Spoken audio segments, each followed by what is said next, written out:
In 1965, 17-year-old high school student Randy Garner stayed awake for 264 hours. That's 11 days, to see how he'd cope without sleep. On the second day, his eyes stopped focusing.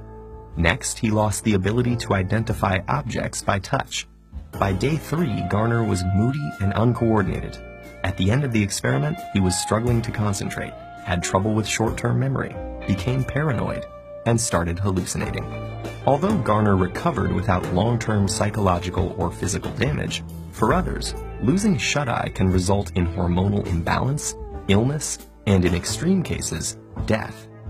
We're only beginning to understand why we sleep to begin with, but we do know it's essential. Adults need 7 to 8 hours of sleep a night, and adolescents need about 10. We grow sleepy due to signals from our body telling our brain we are tired, and signals from the environment telling us it's dark outside. The rise in sleep-inducing chemicals like adenosine and melatonin send us into a light doze that grows deeper, making our breathing and heart rate slow down and our muscles relax.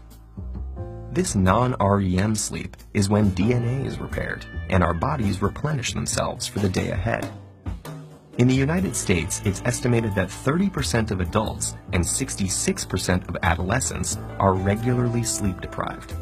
This isn't just a minor inconvenience. Staying awake can cause serious bodily harm.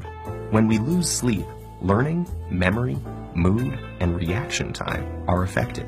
Sleeplessness may also cause inflammation, hallucinations, high blood pressure, and it's even been linked to diabetes and obesity. In 2014, a devoted soccer fan died after staying awake for 48 hours to watch the World Cup. While his untimely death was due to a stroke, studies show that chronically sleeping fewer than 6 hours a night increases stroke risk by 4.5 times compared to those getting a consistent 7 to 8 hours of shut-eye. For a handful of people on the planet who carry a rare inherited genetic mutation, sleeplessness is a daily reality.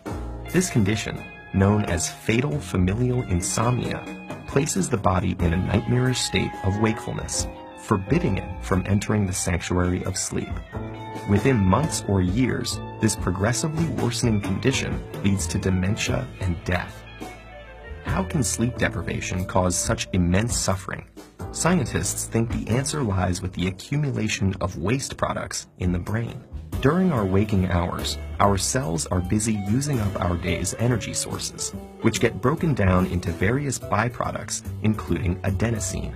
As adenosine builds up, it increases the urge to sleep, also known as sleep pressure. In fact, caffeine works by blocking adenosine's receptor pathways. Other waste products also build up in the brain, and if they're not cleared away, they collectively overload the brain and are thought to lead to the many negative symptoms of sleep deprivation.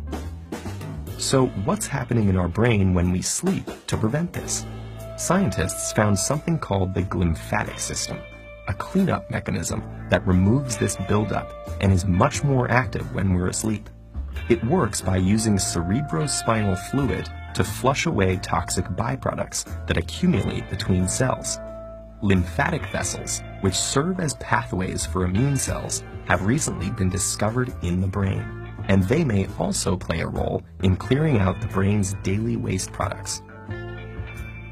While scientists continue exploring the restorative mechanisms behind sleep, we can be sure that slipping into slumber is a necessity if we want to maintain our health and our sanity.